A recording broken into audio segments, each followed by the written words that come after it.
মক্কা বিজয় হয়েছে কত হিজরিতে? কত? অষ্টম।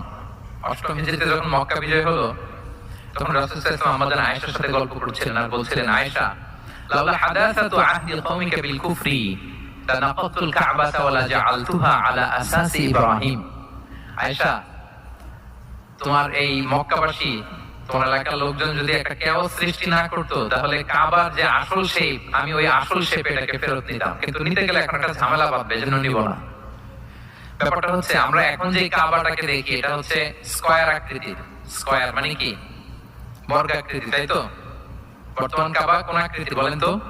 একটা বড় কিউবের সাইজ না? দূর থেকে দেখলে মনে হয় একটা বড় কিউবের সাইজ, কিউবের আকৃতি মানে স্কয়ার, চতুর্ভুজ। কিন্তু সাইয়েদনা ইব্রাহিম আলাইহিস সালাম যে কাবা নির্মাণ করেছিলেন, এটা কিন্তু এরকম কিউব ছিল না, ওটা ছিল রেক্ট্যাঙ্গেল।